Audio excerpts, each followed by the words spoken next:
Good morning बच्चों। कल हम लोग जल संरक्षण के बारे में पढ़ चुके हैं। ठीक है, आज हम लोग जो न्यू टॉपिक पढ़ने वाले हैं वो है प्राकृतिक वनस्पति और वन्यजीव। प्राकृतिक वनस्पति और वन्यजीव। ठीक है, तो देखो, प्राकृतिक वनस्पति किससे कहते हैं? जो पृथ्वी की सतह पर उपस्थित वनस्पति के आवरण को प्राकृतिक वनस्पति कहते हैं। ठीक है, तो पृथ्वी की सतह पर उपस्थित वनस्पति आवरण को प्राकृतिक वनस्पति कहते हैं। हम सिंपल से जानते हैं कि पृथ्वी के सतह पर उपस्थित कोई भी जो वनस्पति का आवरण ढका हुआ होता है वो सभी क्या कहलाता है? प्राकृतिक वनस्पति कहलाता। पौधे और जीव जंतु। पौधे और जीव जंतु जीवमंडल में पाए जाते हैं। हम सब जानते हैं कि पौधे तथा जीव जंतु क्या सभी जीवमंडल में पाए जाते हैं। जीवमंडल पृथ्वी की सतह और उसके वायुमंडल का वह भाग जिसमें जीव यानी पेड़ पौधे के लिए आवश्यक निर्जीव घटकों का उपस्थित पाया जाता है। जीवमंडल की तुलना मकड़ी के एक विशाल जाल से की जा सकती है। ठीक है, तो जीव जंतुओं का जो कॉम्बिनेशन होता है पृथ्वी पर वही जीवमंडल कहलाता है। तो देखो, जीवमंडल को एक मकड़ी की जाल की भांति हम लोग उसको कंपेरिजन कर सकते हैं। उसी की एग्जाम्पल के तौर पर ले सकते हैं, जिसका प्रत्येक तंतु निकट या दूरी रहकर भी एक दूसरे से जुड़ा रहता है। जीवमंडल में जीव एक दूसरे से क्या कहते हैं? निकट या दूर रहकर भी अंतर संबंधित हैं। तो जिस प्रकार मकड़ी की जाल तुम लोग देखे होंगे किस तरह से बुना हुआ होता है और हमें कैसे कनेक्टिंग होता है, उसी तरह से यहाँ पर सभी जीव जंतु एक दूसरे के साथ कहीं ना कहीं जुड़े रहते हैं। ठीक है, जीवमंडल में जीव एक दूसरे से निकट या दूर रहकर भी अंतर संबंधित रहते हैं। जीवों की इस अंतर संबंध को जीवन जाल यानी वेब ऑफ लाइफ कहा जाता है। हम लोग जिस तरह से फूड वेब फूड चेन पढ़े थे उसी तरह से हाँ हम लोग क्या पढ़े? वेब ऑफ लाइफ, जीवन जाल कहा जाता है। यह जीवन जाल अत्यंत सुसंगठित और संतुलित तंत्र है। यहाँ पर ध्यान देने योग्य बात यह है कि जीवन जाल अचल या गतिहीन नहीं होता, यह निरंतर परिवर्तित होता है। तो इस प्रकार का जो वेब ऑफ लाइफ एक बात नहीं है कि वो रुका हुआ है, वो हमेशा गति अचल या गतिहीन नहीं होता, वो निरंतर क्या होता है? परिवर्तित होता है, यानी हमेशा गति में रहता। तो जीवन जाल क्या रहता है? हमेशा गति में रहता है, फिर भी यह प्रकृति में संतुलन की स्थिति बनाए रखता है। हमेशा वो गतिशील रहता है और प्राकृतिक संतुलन को बनाए रखता है। पेड़ पौधे और जीव जंतु जीवित रहने के लिए एक दूसरे पर निर्भर करते हैं। हम सब जानते हैं कि हम जीव जंतु तथा पेड़ पौधे क्या एक दूसरे के साथ अंतर संबंधित हैं, एक दूसरे पर निर्भर हैं। उनके आपसी संबंध और भौतिक वातावरण के साथ उनके अनन्य क्रियाएं परितंत्र कहलाता है। वायु, जल, मृदा, तापमान पारिस्थितिकी तंत्र के भौतिक घटक है, जब पेड़ पौधे और जीव जंतु एक जैविक घटक है। तो हम जैसे जानते हैं कि पेड़ पौधे और जीव जंतु रहने के लिए एक दूसरे पर क्या है? अंतर संबंधित है, एक दूसरे पर निर्भर है, उसके आसपास। ठीक है, तो क्या जीव जंतुओं के उनसे आपसी संबंध भौतिक वातावरण के साथ उनके अनन्य परितंत्र कहलाता है। तो जीव जंतुओं का जो से भौतिक वातावरण के साथ जो अनन्य प्रकार का संबंध होता है वो परितंत्र कहलाता है, तथा वायु, जल, मृदा, तापमान आदि ये सब पारिस्थितिकी तंत्र की प्रमुख घटक हैं। जबकि पेड़ पौधे और जीव जंतु क्या है? ये सब जैविक घटक हैं। और ये सब क्या है? वायु, जल, मृदा, तापमान ये सब अजैविक घटक है, जो परितंत्र का एक प्रमुख घटक है। तो परितंत्र तो हम जानते हैं जीवों का भौतिक वातावरण के साथ जो आपसी संबंधित है, जो आपसी संबंध है उसे हम लोग परितंत्र कहते हैं। और उसका जो प्रमुख घटक है जिसमें वायु, जल, मृदा और तापमान आते हैं, ये सब क्या है? पारिस्थितिकी का एक भौतिक घटक है जिसको हम लोग अजैविक घटक भी कहते हैं, जबकि पेड़ पौधे तथा जीव जंतु को क्या कहते हैं हम लोग? जैविक घटक कहते हैं। अब देखो वनों की उपयोगिता। ठीक है, वन हमारे लिए कैसे उपयोगिता है उसके बारे में हम लोग अभी पढ़ेंगे। वन को हम लोग किस किस माध्यम से उपयोग करते हैं, हम लोगों के लिए क्या बेनिफिट है वन से, उसी के बारे में हम लोग पढ़ेंगे। देखो वनों की उपयोगिता। वन परितंत्र के महत्वपूर्ण संगठक है। हम सब जानते हैं कि वन परितंत्र के एक महत्वपूर्ण संगठक है। मनुष्य के लिए वनों की उपयोगिता इस प्रकार है। उत्पादक कार्य। वनों से हमें फल, खाद्य पदार्थ, मेडिसिन, काष्ठीय लकड़ी, फर्नीचर का जो लकड़ी होता है, दवा होता है, फल फूल, कंद, विभिन्न प्रकार के आर्थिक रूप से महत्वपूर्ण उत्पाद प्राप्त होता है। ठीक है, इनके अतिरिक्त यानी प्राप्त करते हैं, तथा इनके अतिरिक्त अन्य पेड़ पौधे और देखो वन्य पेड़ पौधे से जड़ी बूटी औषधियाँ भी बनाई जाती, और साथ ही साथ वन से हमें क्या हमेशा शुद्ध ऑक्सीजन मिलता है, और हमारे प्राकृतिक पर्यावरण को क्या करते हैं? संतुलित बनाए रखते हैं। दूसरा संरक्षण का कार्य। वन हवा के तेज प्रवाह, और भी एक देखते हैं कि वन क्या करते हैं? हवा के तेज प्रवाह, वर्षा, तूफान, सर्दी और गर्मी के प्रभाव से भी हमारी रक्षा करती है।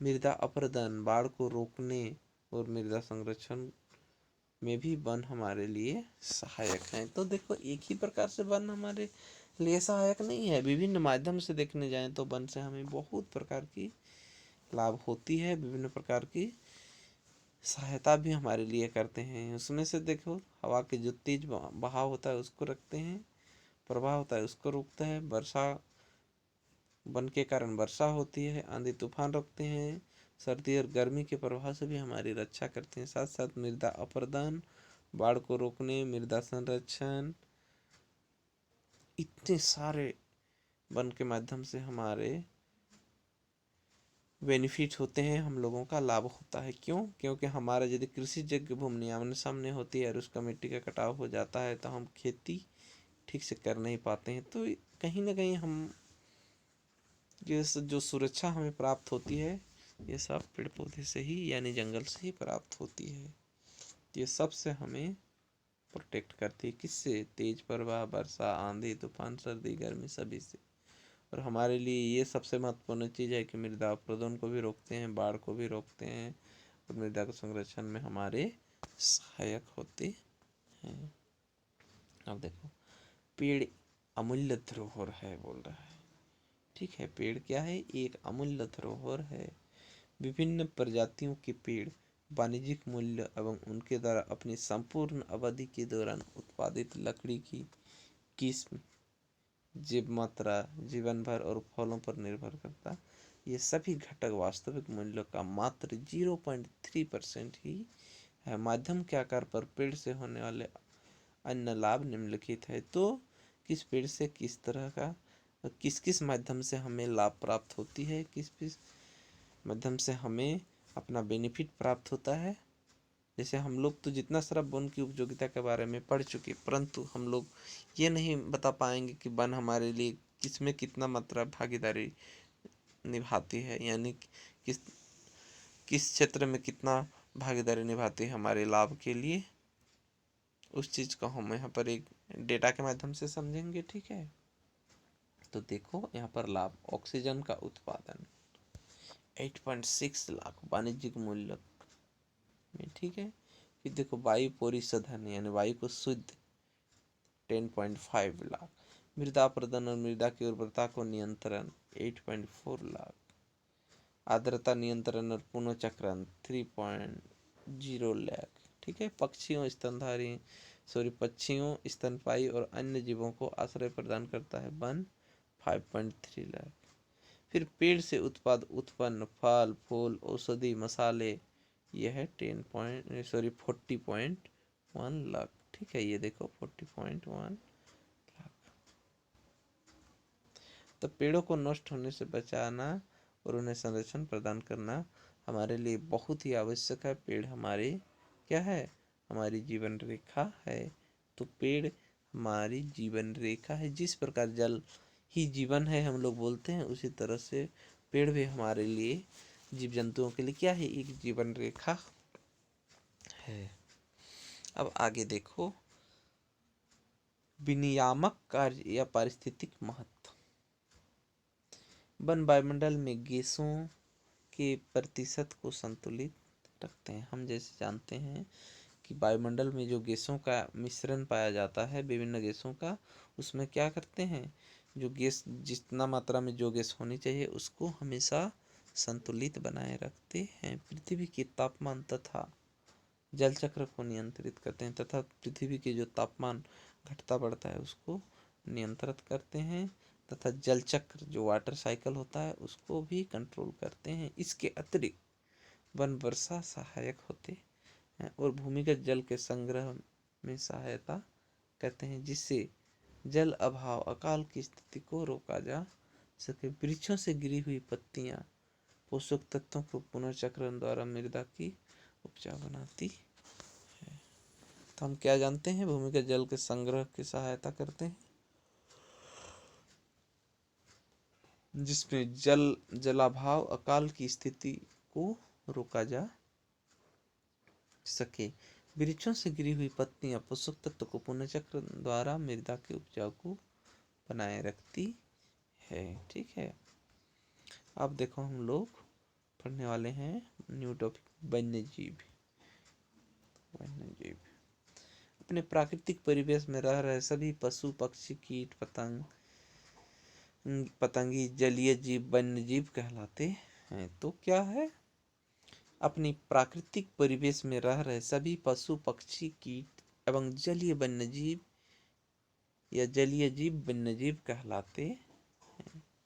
तो प्राकृतिक परिवेश में रह रहे सभी पशु, पक्षी, कीट और जलीय जीव वन्य जीव कहलाते हैं। वन्य जीवों की उपयोगिता, यह है वन्य जीव की डेफिनेशन। अब देखो, वन्य जीव परितंत्र का महत्वपूर्ण हिस्सा है। तो हम जानते हैं पेड़ पौधे तथा सभी जीव जंतु मिलकर परितंत्र का निर्माण करते हैं। ठीक है। वन्य जीव परितंत्र का महत्वपूर्ण हिस्सा है। इनमें से निम्नलिखित लाभ हमें प्राप्त होती है। देखो क्या क्या लाभ होता है हमें। पहला, इनसे हमें विभिन्न प्रकार के उत्पाद मिलते हैं। तो जो जीव जंतु होते हैं, जीव जंतु से हमें क्या, यानी जीवों से क्या, जंतुओं से, इसमें हमें विभिन्न प्रकार के उत्पाद मिलते हैं। पहला पॉइंट। दूसरा, वन्य जीव पशुपालन व मत्स्य पालन पर्यटन कार्यक्रमों के लिए जीन कोष या जीन बैंक के स्रोत के रूप में काम करते हैं। तो हम जैसे आज देखते हैं कि विभिन्न प्रकार के पशुपालन तथा मत्स्य पालन के प्रजनन के लिए जो जीन, जिसका मछली पालन करते हैं तो उसका अंडा लाते हैं, तथा बाकी जैसे हम लोग क्या करते हैं, मुर्गी पालन करते हैं, बत्तख पालन करते हैं, हम लोग भैंस का पालन करते हैं, गाय का पालन करते हैं और मधुमक्खी का पालन करते हैं। ये जितने भी तरह का हम लोग जो क्या करते हैं, पशुपालन करते हैं, तो उन सब का जीन के जो मुख्य अंश होते हैं वो सबको हम लोग उसी से प्राप्त करते हैं। तीसरा में देखो, कीट पतंग जैसे मधुमक्खी से न केवल हमें शहद मिलता है बल्कि ये फूलों के परागण में भी सहायक होती है। तो जो स्पोर फॉर्मेशन होता है, यानी पोलिनेशन का जो काम करता है, वो मधुमक्खी के द्वारा होता है। साथ ही साथ हमें उससे शहद भी मिलता। वन्य जीव प्रकृति के संतुलन को व्यवस्थित रखने में सहायक होते हैं, क्योंकि प्रत्येक प्रजाति भोजन संजाल का महत्वपूर्ण हिस्सा होती है और अवघटक के रूप में उसे महत्वपूर्ण भूमिका निभाती है। ठीक है। आगे देखो, पृथ्वी पर प्राकृतिक वनस्पति का वितरण।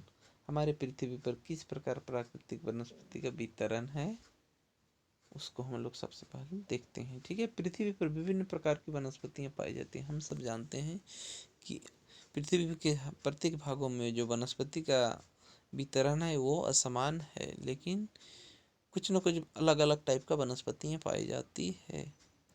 वनस्पतियां के विकास में उन स्थान विशेष तापमान और नमी की मात्रा विशेष योगदान होता है। वनस्पति के विकास में उस स्थान विशेष का तापमान और नमी की मात्रा का विशेष योगदान होता है। विभिन्न भिन्न भिन्न स्थानों पर तापमान और नमी की मात्रा अंतर होने के कारण वनस्पतियों में विविधता पाई जाती है। तो हम जानते हैं कि विभिन्न स्थानों पर तापमान अलग अलग होने के कारण तथा नमी यानी आर्द्रता भी अलग होने के कारण यहाँ पर वनस्पतियों में भी विविधताएं पाई जाती है। तो तापमान तथा आर्द्रता में अंतर पाए जाने के कारण वनस्पतियों में भी विविधता पाई जाती है। इस आधार पर प्राकृतिक वनस्पति को 3 वर्गों में बांटा गया है। पहला वन, दूसरा घास स्थल यानी घास का मैदान और तीसरा झाड़ियाँ। ठीक है, इन 3 प्रकार के वनस्पति का आरेख चित्र नीचे दिया गया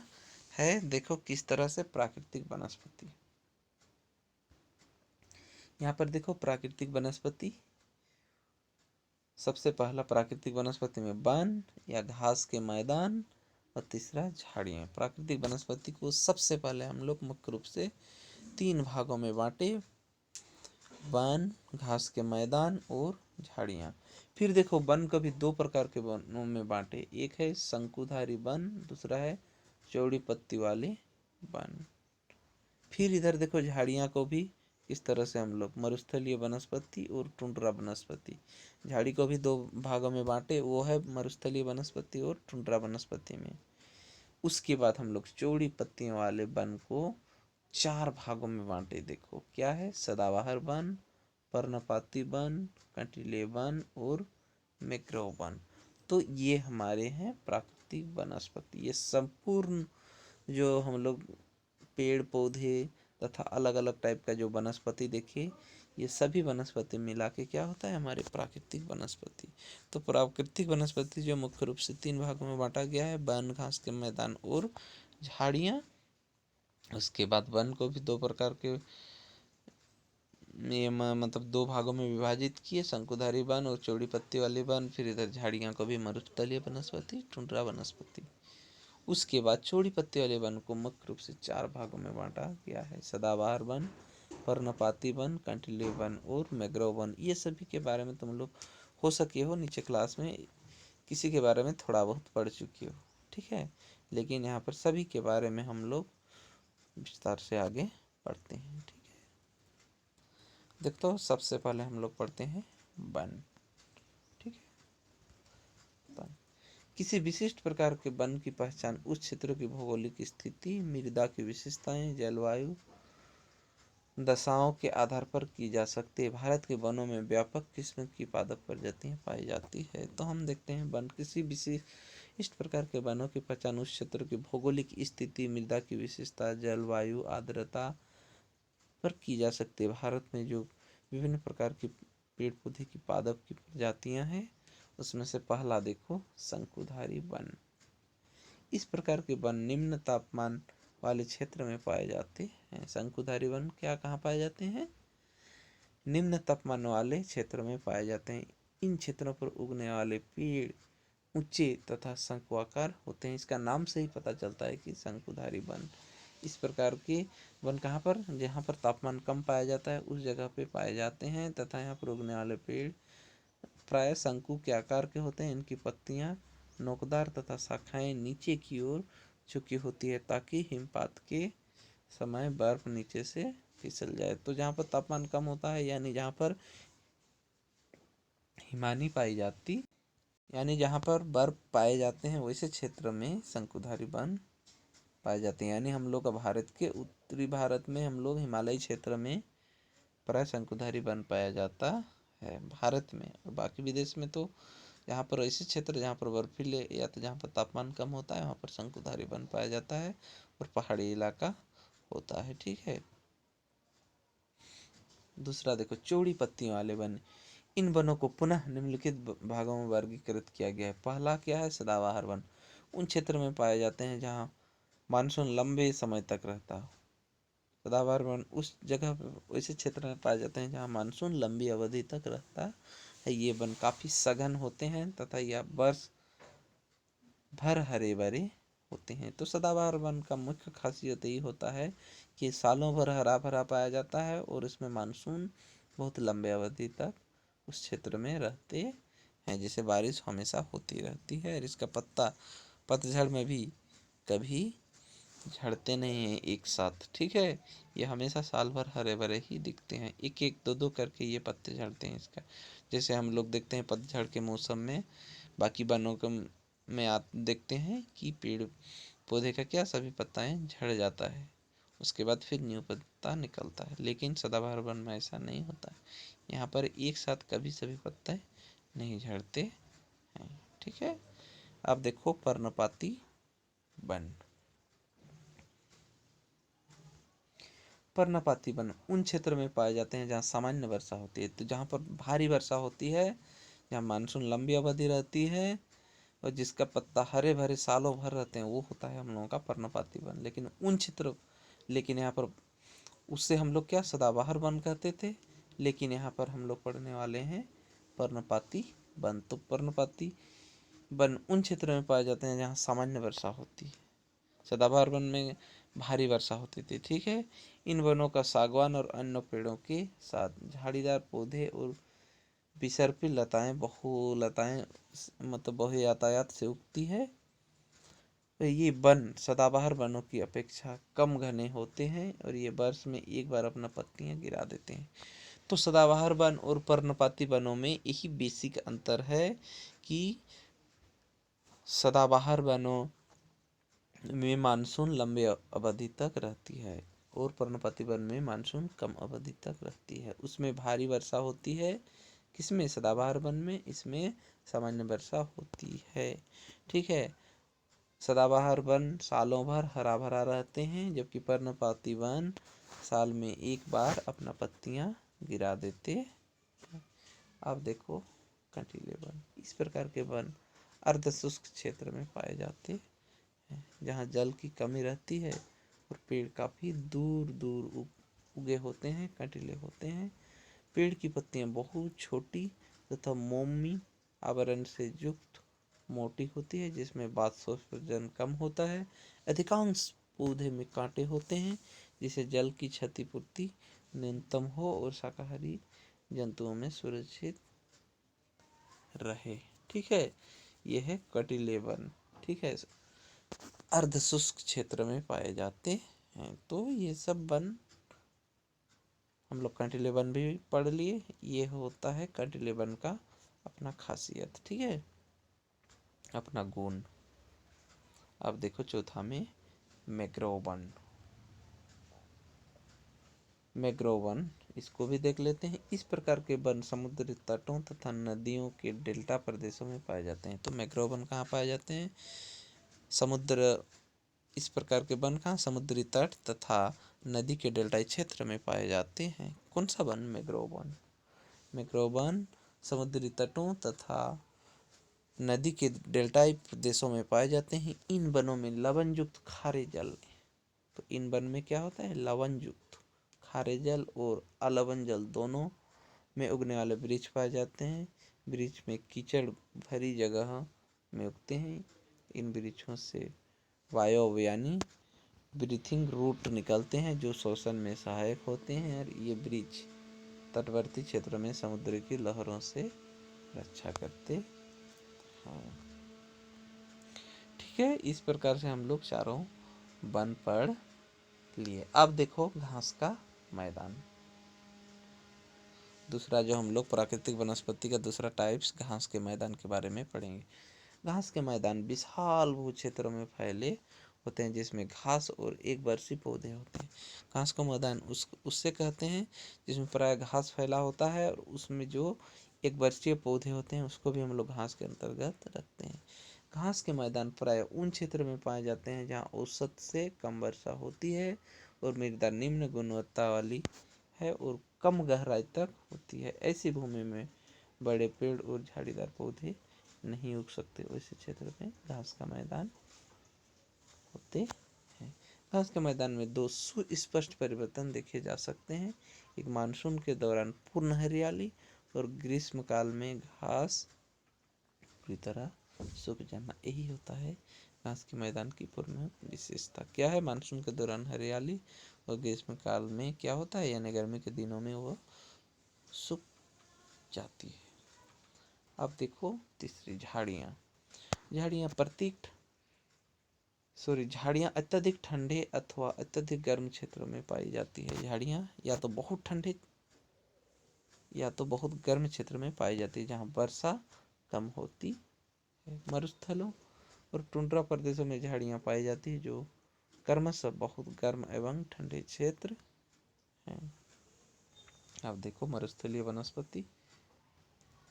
मरुस्थलीय वनस्पति के बारे में हम लोग पहले भी पढ़ चुके हैं साइंस में, ठीक है। अब यहाँ भी थोड़ा सा देखते हैं। शुष्क और गर्म मरुस्थलीय तापमान बहुत ही अधिक और वर्षा बहुत कम होती है। यहाँ उगने वाली झाड़ियों की जड़ें बहुत लंबी होती है तथा पत्ते मोम आवरणयुक्त और कंटीले होते हैं। तना मोटा होता है, जल संरक्षण के लिए अनुकूल होता है। मरुस्थलीय वनस्पति में कैक्टस, कंटीलेर झाड़ियाँ, खजूर के पेड़, स्थूल घास आदि होते हैं।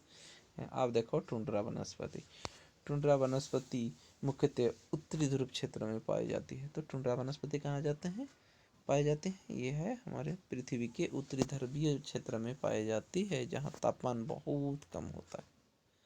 ये क्षेत्र वर्ष भर हिम से ढके रहते हैं, किंतु अल्पकालीन ग्रीष्म का ऋतु में बर्फ के पिघलने पर काई शैवाल वो छोटी छोटी घास क्षेत्र में दिखाई देने लगती है। यहाँ कोई बड़ा वृक्ष नहीं पाया जाता है। इस क्षेत्र में वनस्पति बहुत विरल होती है, क्योंकि भूमि लंबे समय के लिए बर्फ में ढकी रहती है। तो टुंड्रा प्रदेश कहाँ? हमारे पृथ्वी के उत्तरी ध्रुवीय प्रदेशों में पाई जाती है, जहाँ तापमान बहुत कम होता है और साल भर बर्फ से ही ढके रहती हैं।